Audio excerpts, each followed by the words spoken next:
5.2, Trigonometric Functions. So now we're going to get into trig functions. You've dealt with them before, we're going to deal with them again. And I just want to look at it in maybe a slightly different method than you may have looked at it in the past.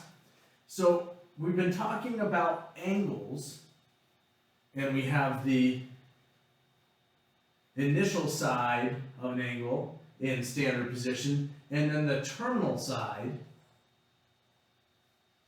of an angle in standard position. If we call that angle theta, and we've got the vertex at the origin, and we select any point other than the origin on that terminal side, we can label that as the point xy, which, since it's in standard position, that literally would be the point xy. It's the x value and the y value. Now, doing that, we can create a triangle.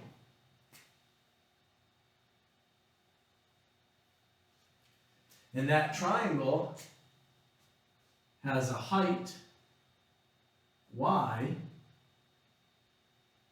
and I guess called width or a base x, and the distance from the origin to that point we're going to call r. If we have that, we can use our basic trigonometric functions that we're familiar with to relate these. So we know that sine of theta is equal to, and let me put this up here so we remember, SOHCAHTOA.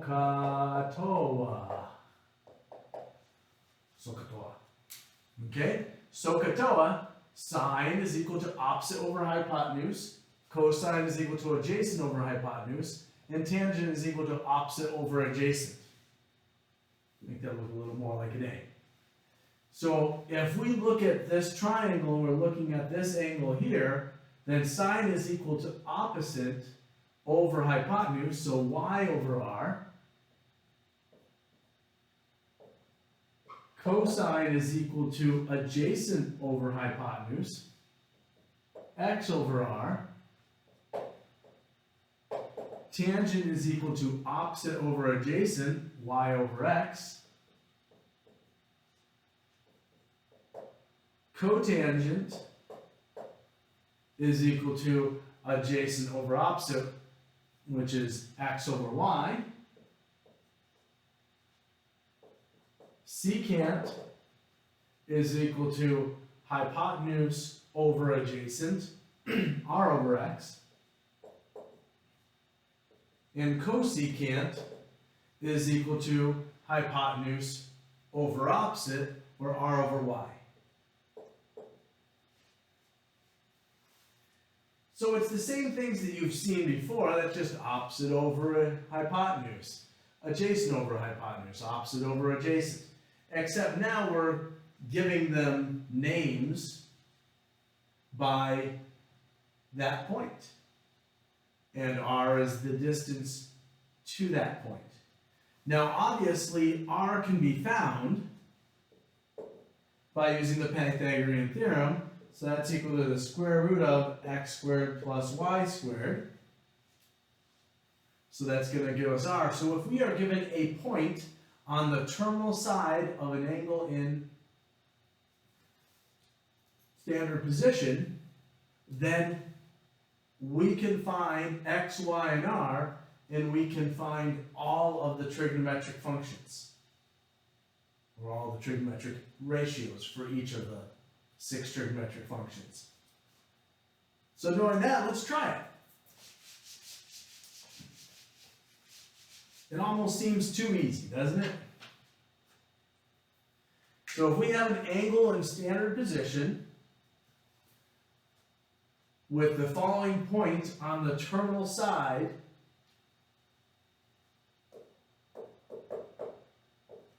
to 5, let's find all the trigonometric functions. Well, we know that's x, we know that's y, we need to find r. So r is equal to the square root of 2 squared plus 5 squared. is equal to the square root of 4 plus 25. R is equal to the square root of 29. 29 is not a perfect square, so we're going to have to leave it at that. But now we have everything we need. And I'm just going to go over here and put them right next to them, make it really easy for us. So sine is y over r. Y is 5. R is the square root of 29. And we should keep in mind we never like to leave a radical in the denominator, so we're going to rationalize the denominator by multiplying the top and bottom by the square root of 29, which gives you 5 square root of 29 over 29. Cosine is x over r, so 2 over the square root of 29. 2 over square root of 29, which rationalizing gives us 2 radical 29 over 29. Tangent is y over x, 5 over 2. Cotangent is x over y, 2 over 5. Secant is r over x, square root of 29 over 2.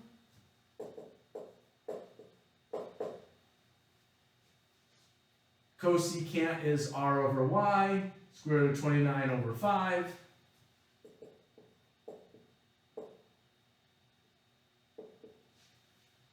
And there we go. So it seemed pretty easy, and in reality it is. As long as we know how to use the Pythagorean Theorem to find r, and then we just put it together. So that wasn't too painful. And we can do that with any point as long as we know some things about this. But one thing that we need to know about this is r is a distance, so r is always going to be positive. So that's what's very important to keep in mind. So when we're coming up with our trigonometric ratios, we know r is always going to be positive. X and y, they could be negative, either both one of them or both of them. But r is always going to be positive. So what would change if this was 2 negative 5? Well, really not much. We'd have negative 5 over square root of 29, so negative 5 radical 29 over 29. We'd have negative 5 halves. We'd have negative 2 fifths. And we'd have negative square root of 29 over 5. So that would be the change there. Anywhere we had a 5 would now become negative. So not too bad.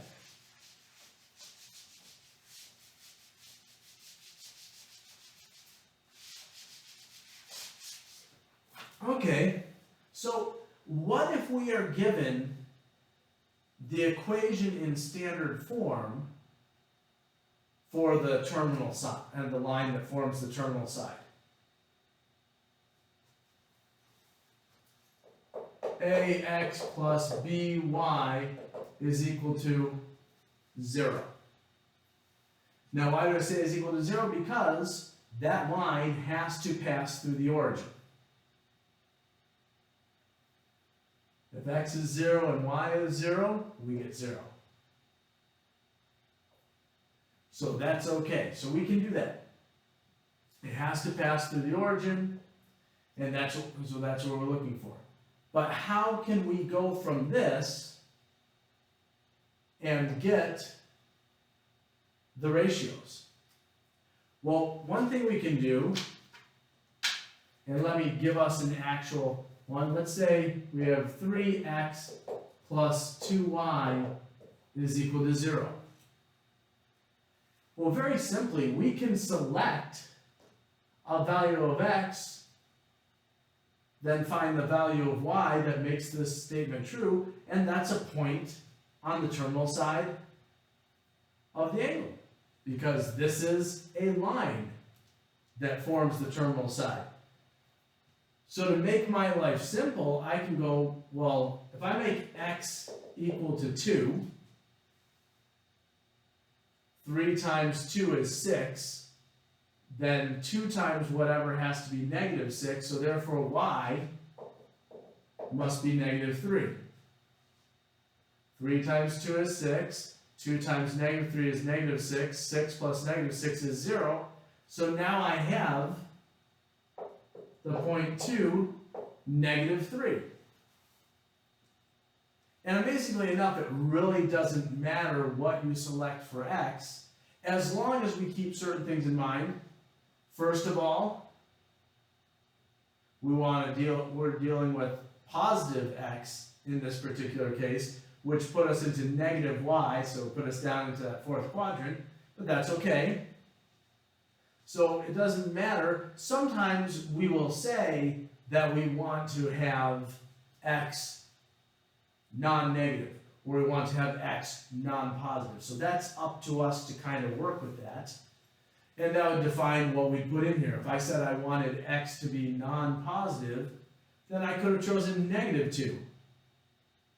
And that would have made this positive 3. So that would work. But now that we have this, we can find r is equal to the square root of 2 squared plus negative 3 squared is equal to the square root of 4 plus 9 is equal to the square root of 13. So we have r, which means now we can find all of the ratios. So sine theta is equal to y over r, so that's negative 3 over the square root of 13, which is negative 3 radical 13 over 13. Cosine theta is x over r, so 2 over square root of 13 is equal to 2 radical 13 over 13. Tangent is y over x,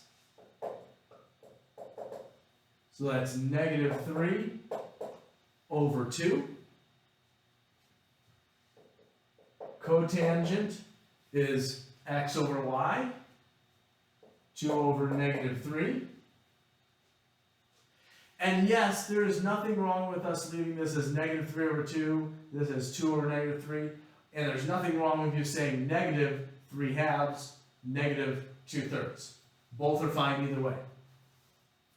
So cotangent, we go for secant theta is equal to r over x, so square root of 13 over 2, and then cosecant theta is equal to r over y, or square root of 13 over negative 3. And there we go. So given the equation for the terminal side of an angle in standard position, we can just plug in a value for x, get y to get us a point on that line, and then use that point to get r, the distance from the origin, and build our triangle and create all of our ratios.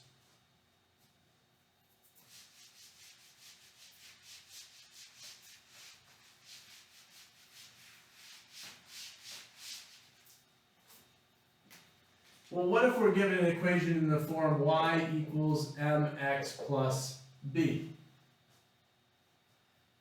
Well, first of all, we need to realize that if this is the line that describes the terminal side of an angle in standard position, then we have to realize that b is equal to 0, because the intercept has to be the origin. So that means we have y is equal to mx. M is the slope. Slope is equal to the change in y over the change in x. Which means that m, since we're one of the points that we can deal with is the origin, the slope is going to give us y over x. Because change in y is going to be that point's y minus 0, which is just that point's y, over change in x, that point's x, minus 0, which just gives us x. So if we have the slope, then we can create y over x, which you may recognize as tangent theta. Right? Opposite over adjacent.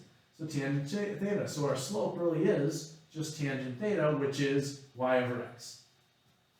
So let's try one. If the terminal side is y is equal to negative 5x, well then we know that the slope, or we know that, I should say, that tangent theta is equal to negative 5. And with this, it might be important for us to know whether x is positive or negative in this, where we should be with this. So a little extra definition of x greater than or equal to 0 would be handy, because that tells us, okay, x is positive. Because otherwise, we don't know, when we say that's equal to y over x, is x negative or is y negative? We know one of them is, so we do need to be given this much information, because that's going to make a difference. This line, negative 5x,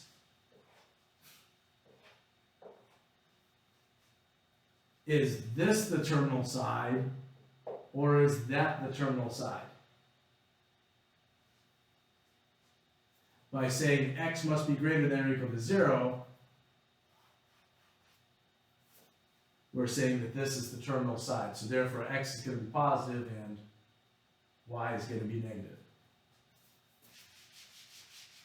So we do need to know whether x is positive or negative there, or whether x is non-negative or non-positive.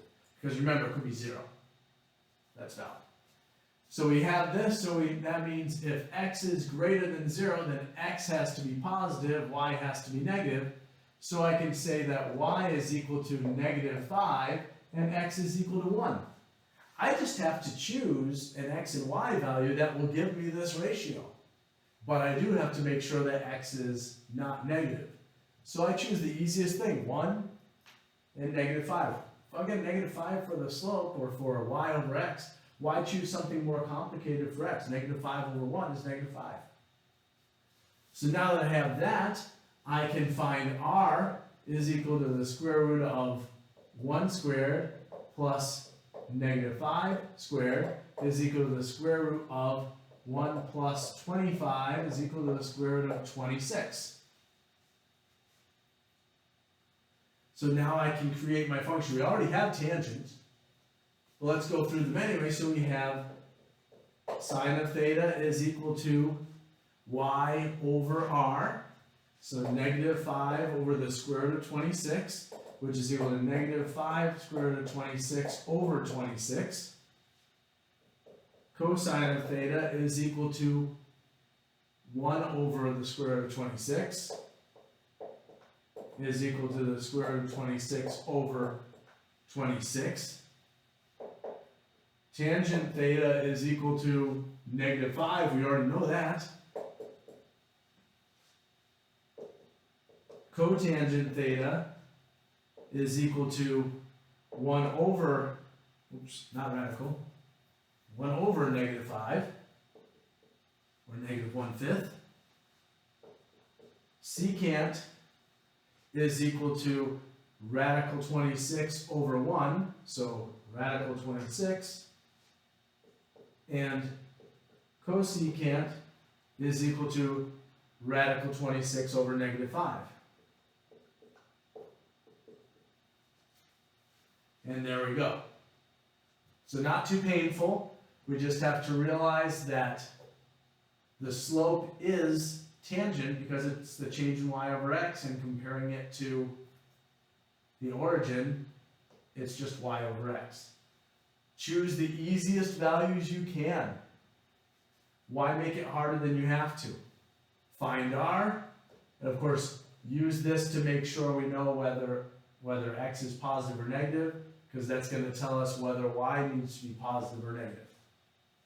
And go through and build them.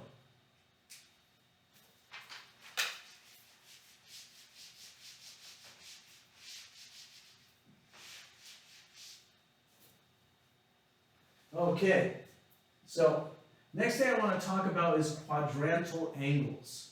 Now we mentioned what quadrantal angles are. That's 90 degrees, 180 degrees, 270 degrees, 360 degrees, quadrantal angles. Well, let's take a look at what occurs at those points for our trig functions. Easiest thing to work with here are zeros and ones. Right? In mathematics, zeros and ones are always the easiest things to work with.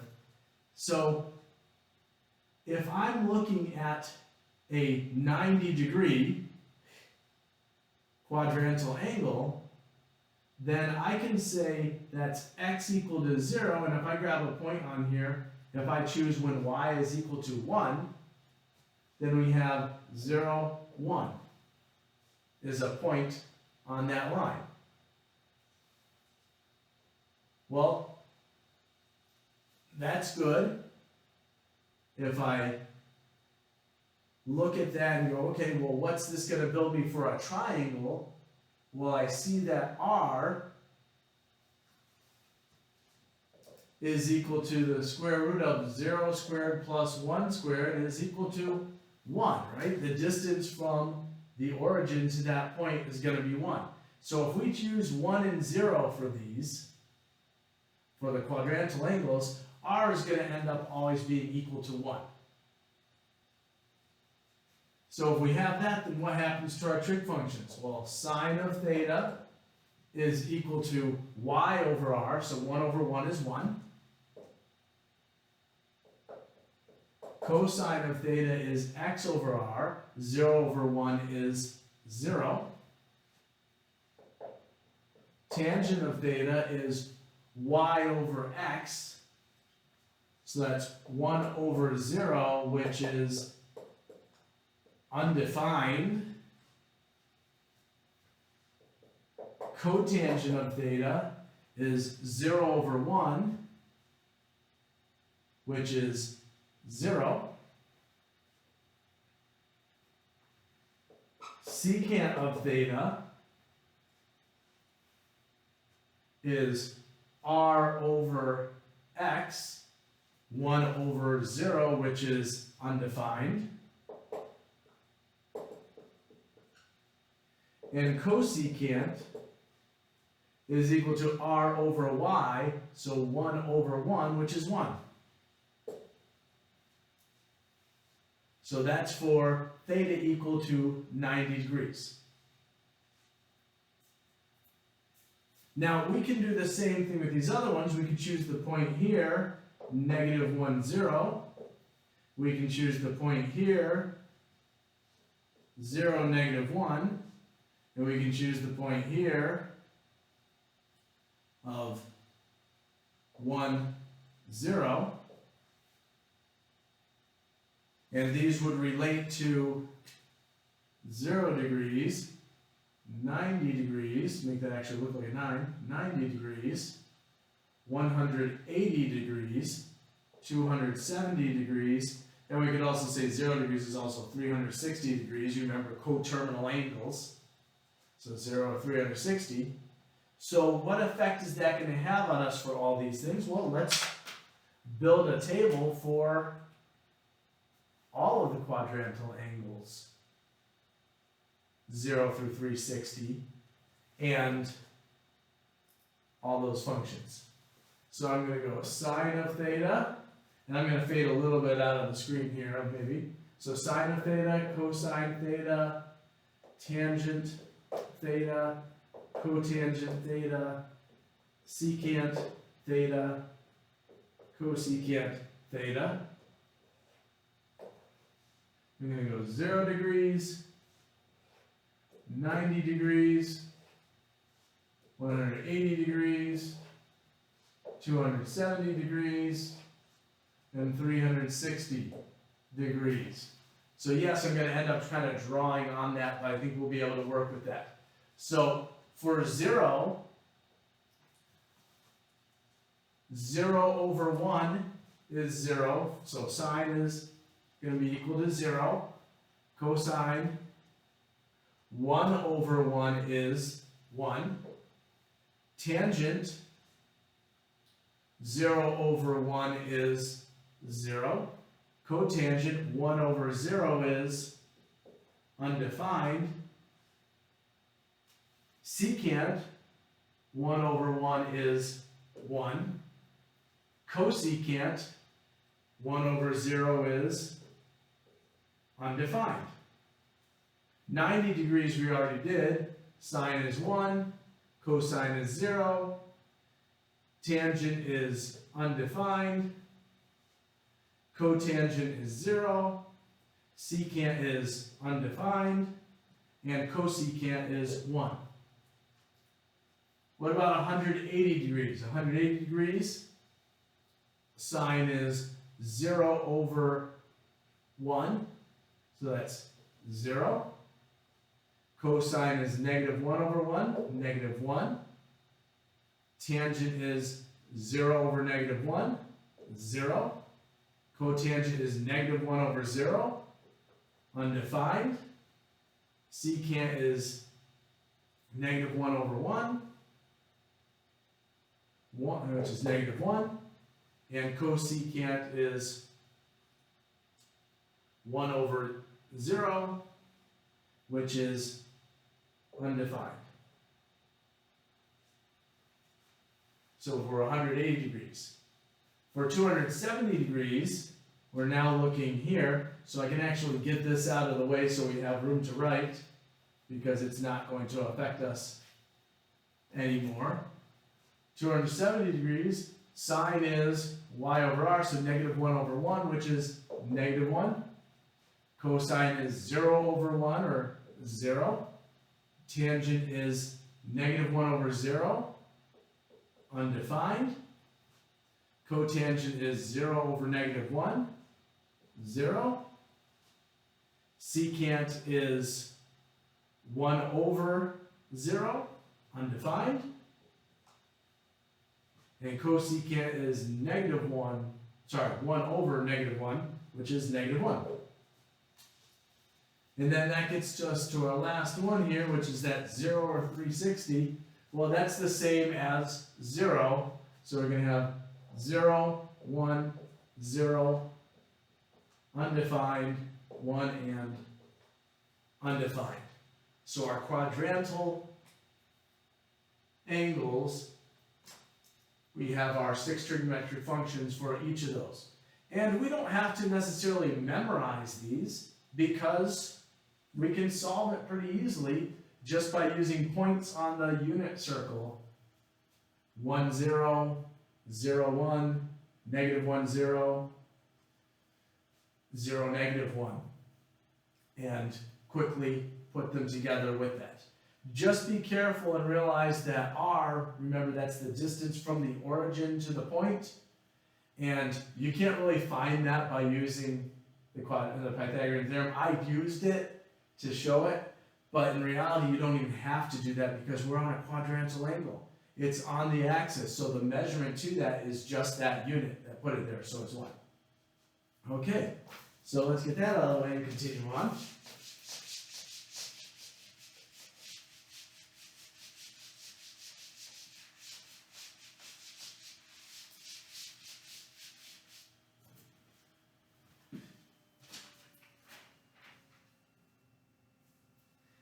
Okay, so next thing is reciprocal identities. Now I've kind of been using those in my head as I've done this, so I may have actually misstated a value somewhere because I was paying more attention to what the actual ratios were as opposed to hitting the x and the y's in the right spots or the r and the y, etc. So the reciprocal functions are just which ones can be flipped over and what do they give you. So basically, we're looking at sine, if you remember, is equal to y over r. And cosecant was equal to r over y. Let me get my theta in there. Y over r. Sine of theta is y over r.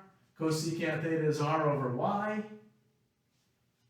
Those are reciprocals. So we can say that sine of theta is equal to 1 over cosecant theta, or vice versa, cosecant theta is equal to 1 over sine of theta.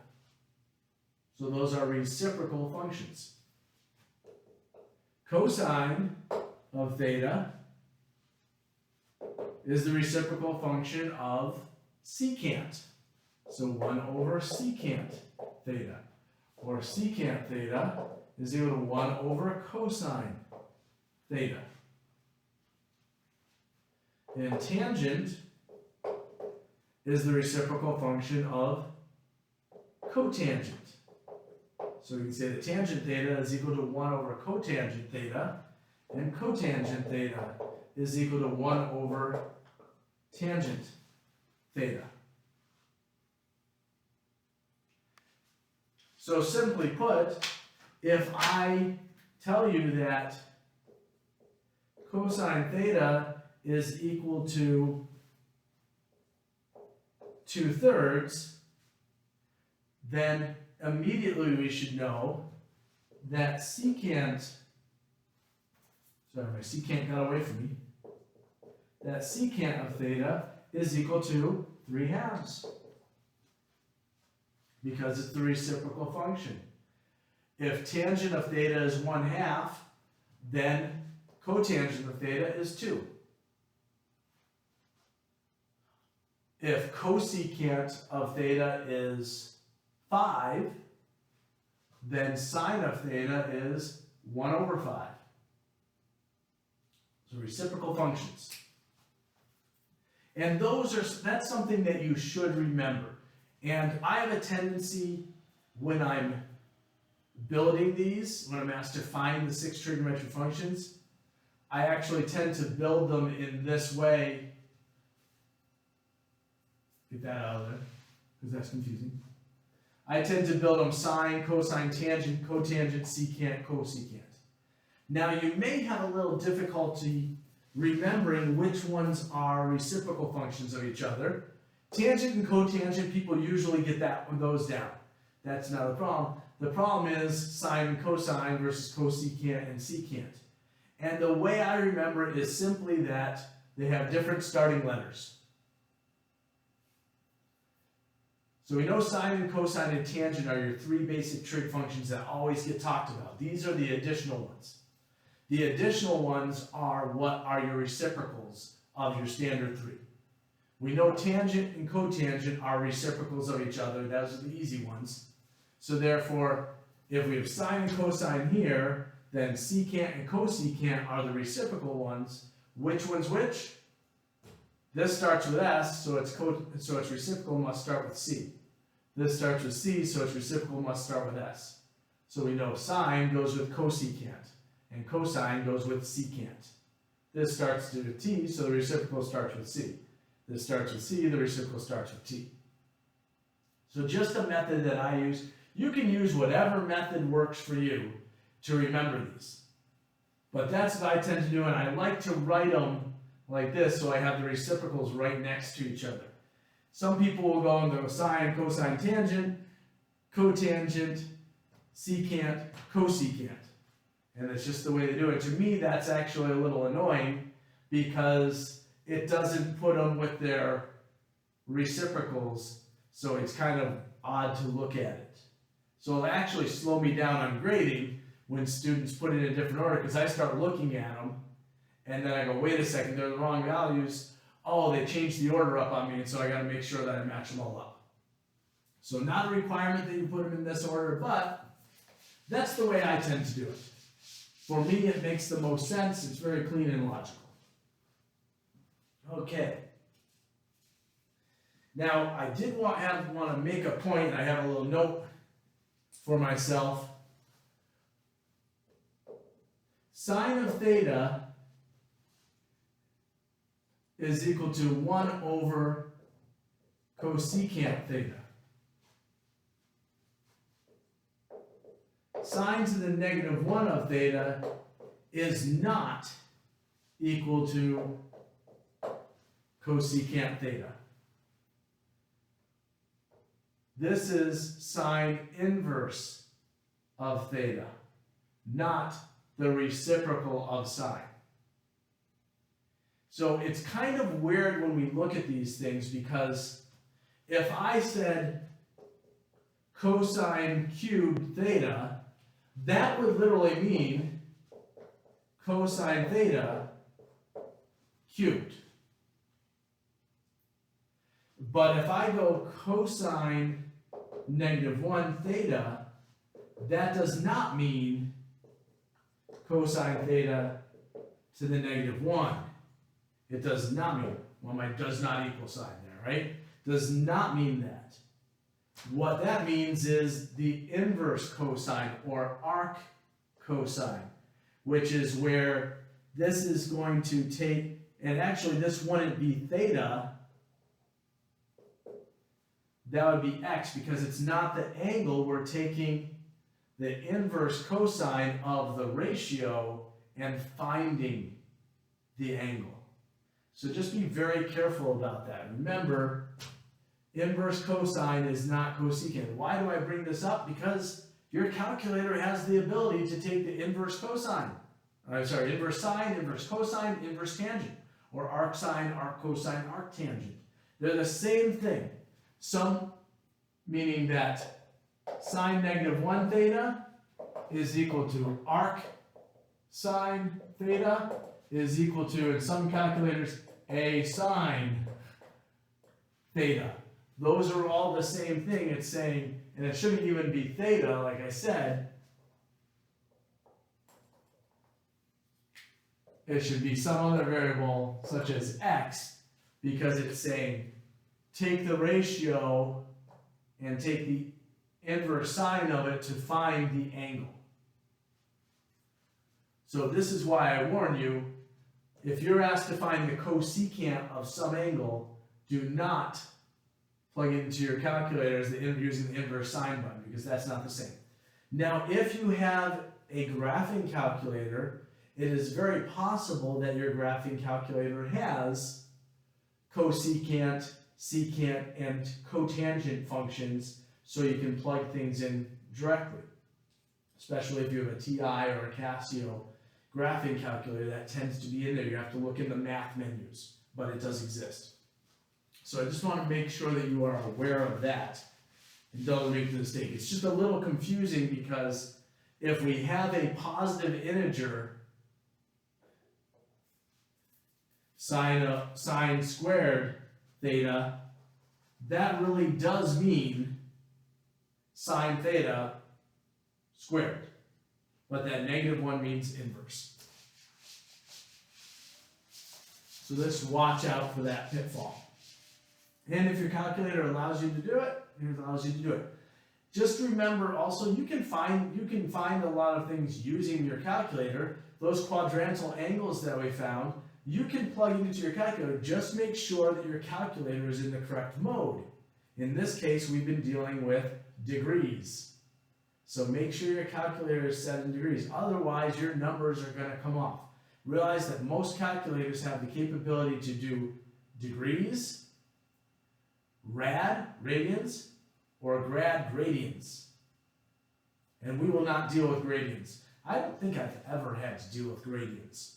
But degrees and radians we deal with regularly. So make sure that your calculator is in the correct mode before you start dealing with trig functions. It doesn't affect any other functions on your calculator except for the trig functions. So you won't see any problem going through anything else. But when you deal with the trig functions, you've got to be in either degrees or radians dependent upon what we're working with. Okay. So now what I want to look at is sine values. Now what I was doing earlier was I was basing where we were located and everything by the point that we were looking at. When we were looking at, given this point, find the ratios. Well, another thing we can look at is simply, if we have our quadrants, so let me mark them as quadrants. Remember, quadrants are always marked as Roman numerals. Don't go 1, 2, 3, 4 in Arabic numerals. Okay, 1, 2, 3, 4, Roman numerals. Now I'm going to put up here what we should already know, that for quadrant 1, and I know on the screen if I don't do a thorough wiping, that doesn't look like what it should be. So in quadrant 1, x and y are both positive. In quadrant 2, x is negative. I don't know why I'm putting x there. But x is negative and y is positive. In quadrant 3, x is negative and y is negative. And in quadrant 4, x is positive and y is negative. In all quadrants, r is positive. Right? R is the distance. Well, what does that mean for us? Well, what that means is that all of our trigonometric functions, I'm going to talk about the three main ones at this point, even though this part does pertain to all six. But I'm going to talk about sine, cosine, and tangent, because remember, cotangent, secant, and cosecant are just reciprocals. So if sine is negative, then cosecant is negative.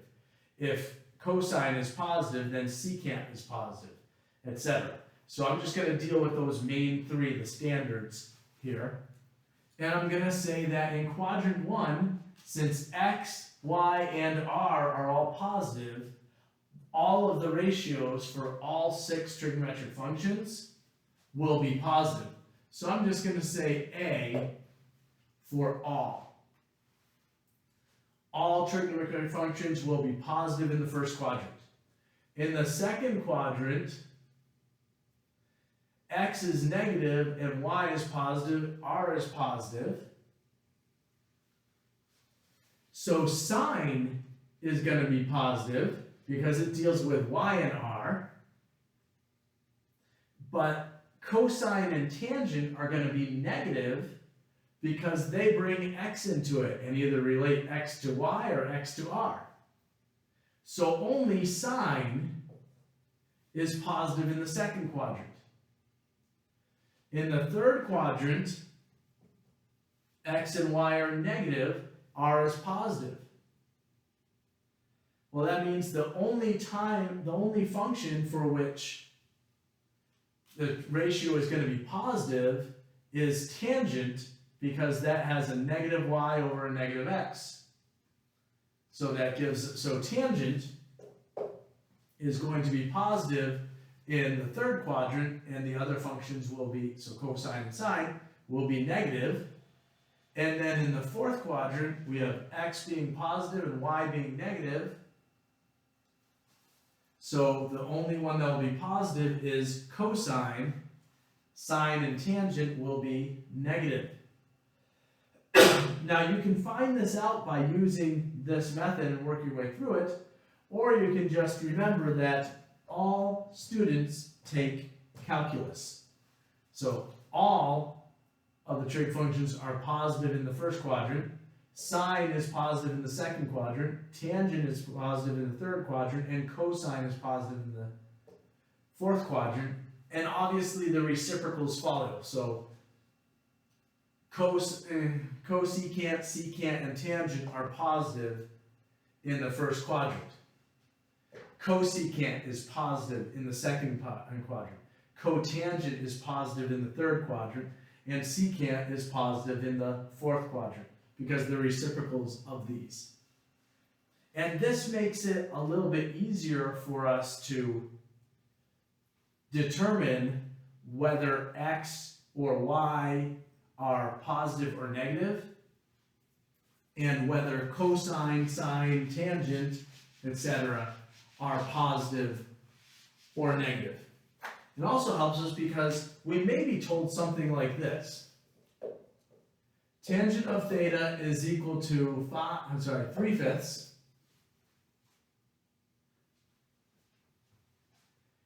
And we are in the third quadrant. I'll put a Q for that. Third quadrant. Well, what does that tell us? Well, in the third quadrant, first of all, tangent is positive, so that makes sense. But in the third quadrant, x and y are both negative. So that tells us that y is equal to -3 and x is equal to -5. So knowing which quadrant we're in helps us to determine the signs of x and y. If we weren't told the quadrant, we would just assume that we were in the first quadrant. In which case, if we were in the first quadrant, then y would be 3 and x would be 5. But now that I have that information, I can find r, which is equal to the square root of -5 squared plus -3 squared, which is equal to the square root of 25 plus 9, which is equal to the square root of 34. So now we have x, y, and r. We can find all the trigonometric functions. Sine of theta is equal to 3 over square root of 34, or 3 square root of 34 over 34. Cosine, I'm sorry, that was negative.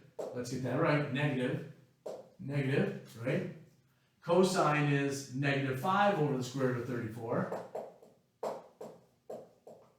Or -5 square root of 34 over 34. Tangent is equal to, well, we already know that, that's 3/5. 3/5. And then using the reciprocal functions, we can easily say that cotangent theta is equal to 5/3. That secant theta is equal to square root of 34 over -5. And that cosecant of theta is equal to square root of 34 over -3. Notice how knowing those reciprocal functions makes it much easier for us to get cotangent, secant, and cosecant. We don't have to be thinking through, well, that's r over y, or that's r over x, or is that x over y? Once we have sine, cosine, and tangent, we can just flip them to get those.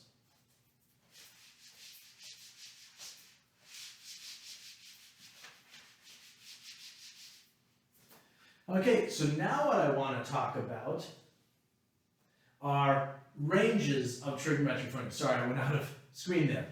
Okay, so the ranges of the trigonometric functions. Realize, well, shouldn't say for all trigonometric functions, but realize that for the trigonometric functions, the domain is more or less from -infinity to +infinity. For sine and cosine, the domain is from -infinity to +infinity.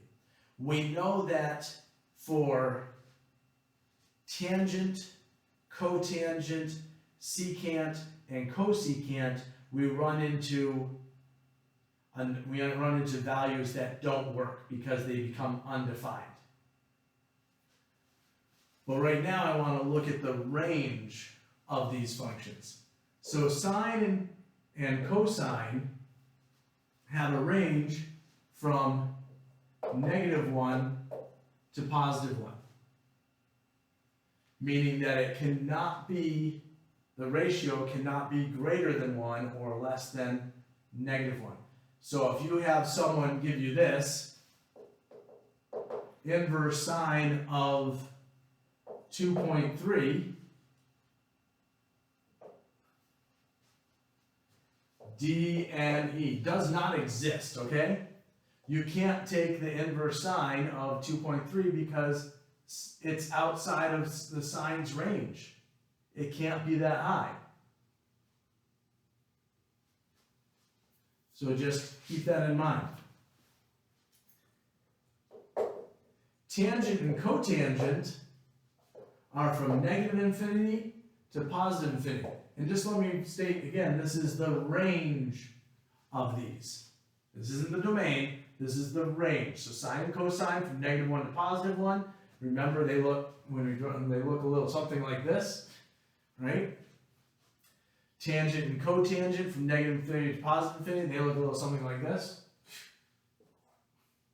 Or that. And then secant and cosecant, that's not what I do, CSE,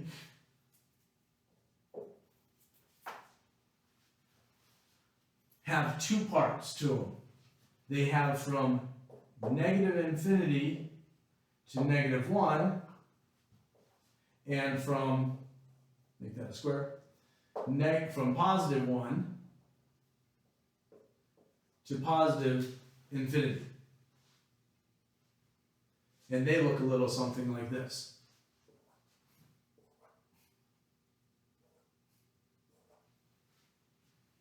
Okay? So that's what we're looking at here. So sine and cosine, the range is from negative 1 to positive 1. Tangent and cotangent, the range is all real numbers. Secant to cosecant, the range is from negative infinity to negative 1, inclusive, and from positive 1 to positive infinity, inclusive on that one. Never include negative infinity or positive infinity. They're always excluded. So given that information,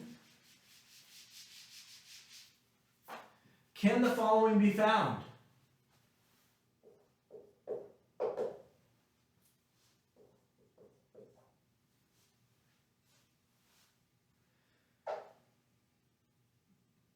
The inverse of cosecant, or the inverse cosecant, or arc cosecant of 0.68.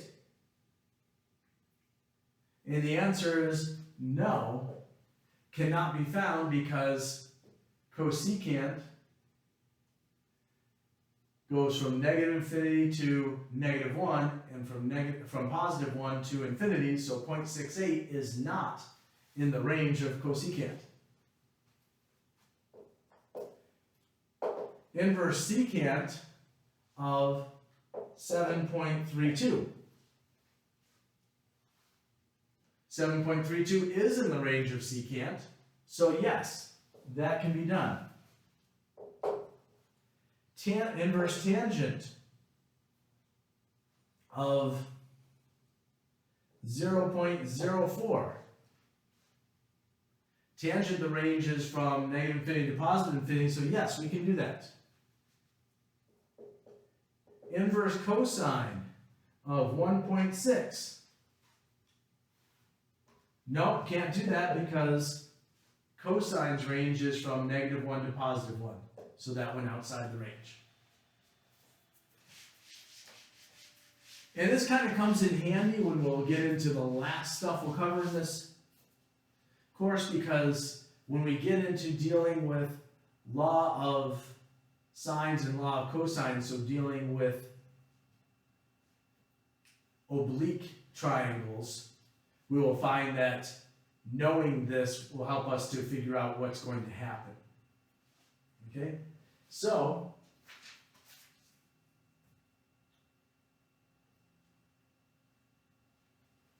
I want to get into the Pythagorean identities. So, Pythagorean identities, remember that Pythagorean theorem says x squared plus y squared is equal to, in our case, r squared, right? A squared plus b squared is equal to c squared. In our world that we're in right now, x squared plus y squared is equal to r squared. So what we're going to do is we're going to use this to come up with the Pythagorean identities. We're going to come up with 3 different Pythagorean identities. And this is how we're going to do it. Each one is going to be done just by selecting one of these terms and dividing by it. So the first one I'm going to start with is I'm just going to divide everything by x squared. X squared divided by x squared gives me 1. Y squared divided by x squared. Well, wait a second. What's y divided by x? Y over x is tangent. So if I have y squared over x squared, then isn't that tangent squared? So tangent squared theta. And r squared over x squared. R over x is secant. So r squared over x squared is secant squared. Is equal to secant squared theta. So here's one of our Pythagorean identities. 1 plus tangent squared theta is equal to secant squared theta. It could also be rewritten as secant squared theta minus 1 is equal to tangent squared theta. So we just used the Pythagorean Theorem and divided the x squareds out of it. Okay. What happens if we divide y squared out of it? Y squared, y squared, y squared. X squared over y squared, well, x over y is cotangent. Right, so we have cotangent squared. Y squared over y squared is 1. R squared over y squared is cosecant. So cosecant squared. And I keep wanting to put an O there. Squared theta. So we have cotangent squared theta plus 1 is equal to cosecant squared theta. Or cosecant squared theta minus 1 is equal to cotangent squared theta. So we now have these Pythagorean identities, which essentially we look at this and this as being our standard ones, and these are corollaries to it. It's just a modification of it. But so essentially the 2 in red are the same thing. It's just where did we put the 1? The 2 in blue are the same thing, but where did we put the 1? Okay, so our final one is going to be divided by r squared.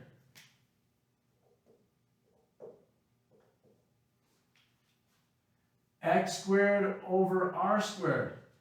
X over r is cosine, so that's cosine squared theta. Y over r is sine, so that's sine squared theta. And r over r is 1, so r squared over r squared is 1. So we have 1. So we get cosine squared theta plus sine squared theta. Usually you see it written as sine squared theta plus cosine squared theta is equal to 1. And yes, you could write it in either way. You could say cosine squared theta minus 1 is equal to negative sine squared theta, and vice versa, but you don't really see that happen much. You do see it at times. Actually, usually you'll see it written as 1 minus cosine squared theta is equal to sine squared theta, or 1 minus sine squared theta is equal to cosine squared theta. So you'll see the 1 minus in these particular cases. So these 3 are the same also. But those are your Pythagorean identities, and you may have seen some of these before, but you never knew where they came from. And that's it. It was just done by dividing through the Pythagorean theorem by x squared, y squared, or r squared gives us our Pythagorean identities.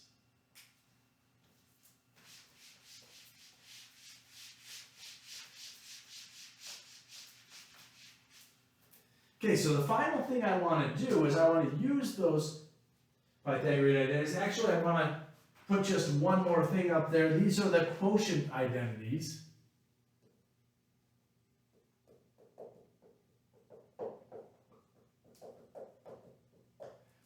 They're ones that I forget to mention them, because once you understand how all this works, they just kind of make sense. It's kind of like the reciprocal identities. Once you get used to them, you don't even need to think about them. So the quotient identities are just that sine theta over cosine theta is equal to tangent theta, and cosine theta over sine theta is equal to cotangent theta. So just to keep those in mind. But if you think about it, sine theta is y, cosine theta is x, so y over x is tangent theta, and x over y is cotangent theta. So there, I just want to put those up there before we do our final thing, so I don't leave that out. Okay, final thing, I want to find cosine theta and tangent theta.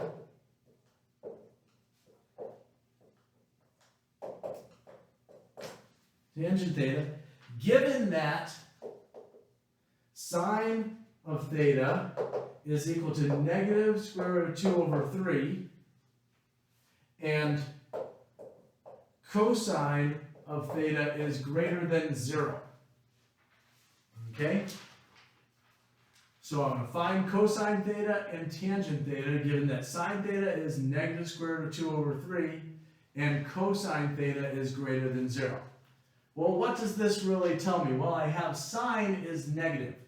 In what quadrants is sine negative? Well, it's positive in all students in first and second, so this is going to be either in the third or the fourth quadrant. We know cosine is positive. Cosine is positive. All students take calculus in the first and fourth quadrants. So therefore, if we have a negative sine and a positive cosine, then we must be in the fourth quadrant.